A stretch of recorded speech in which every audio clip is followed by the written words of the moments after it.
So originally I was going to tell a story about the volcano erupting, but I kind of changed my mind afterwards. So I'm actually going to tell you a story about a girl. Her name is Mercedita. She was my host sister, and I learned so much from her throughout my 2 years. And so that's kind of going to be my story. So I was born and raised in Philadelphia, and I kind of grew up in this sea of adults. I'm an only child. In East Falls, there were no kids around my age. My family lives far and wide, but nowhere near Philly.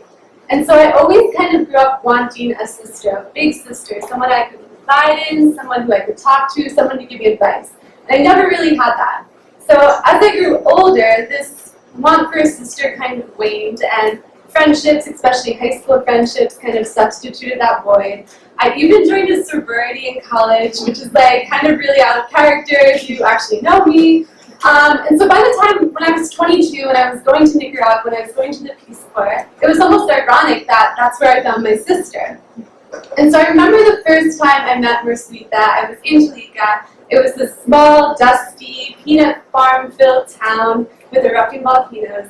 And I was going to my family's house. It was this big red-blue house on the corner. It was all gated and enclosed in.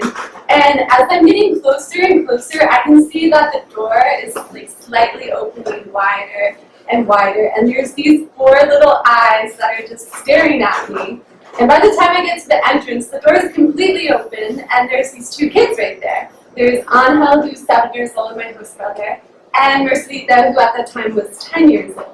I remember Mercedita in particular because she was 10, but she was about my size and my height, and she was just staring at me up and down with like that preteen, judgmental stare. And I don't think I've ever been intimidated by a 7-year-old or a 10-year-old, but at that point in my life, I was like, I just desperately wanted to be liked by them. I wanted them to think I was cool, that I was hip, but at that point they were just kind of guarding me as this like crazy gringa, and they were just really judgmental and suspicious, which looking back now makes a little bit more sense.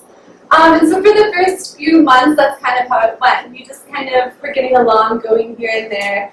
But at a certain point it kind of changed, and actually English helped that. And so Mercedita was studying English at the local school, and she was learning the greetings, and so I suggested that we practice them together, you know, hello, good morning, good afternoon, goodbye. But I'm kind of like a cheesy person, so instead of saying like goodbye Mercedita, I wanted to say goodbye beautiful girl, and I wanted her to call me beautiful girl as well. I don't really know why looking back at it. And so every morning I'd wake up and I'd say good morning beautiful girl. And at first she would kind of just give me like a really weird stare, like I was like the lamest person on the planet. But eventually she started doing it back. When I would be coming back from school, she would say, good afternoon, beautiful girl. I'm telling you, that like just put the biggest smile on my face. And so we went from acquaintances to friendships to sisters. And I think that's just something that happens naturally over time when you're with a group of people for 2 years.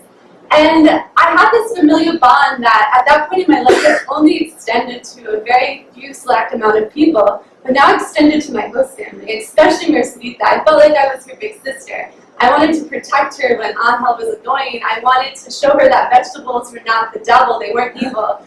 I wanted to teach her especially something that I think took me a while to learn, that it doesn't really matter what other people think of you, just dance like no one's watching. And so this story isn't actually about what I taught Mercedita. It's what she taught me. And I don't think I even realized that until the very end of my service. So fast forward to October 25th, 2015. Of course, I'm a wreck. I'm crying. I'm emotional. I'm about to leave. And I just remember Mercedita so calmly just approached me and calmed me and soothed me down. And that moment was so pivotal because it was a complete role reversal. Here I was at 24, and there was a 12-year-old comforting me. I felt like the little sister. And I think Mercedita throughout my service taught me so much. She taught me more than I taught her.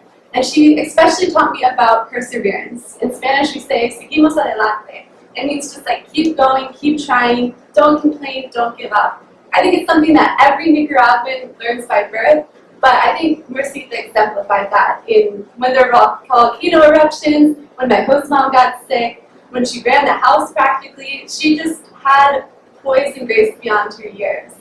And so on that day, October 25th, a lot of things became blurry. I wasn't sure who was the big sister and who was the little sister.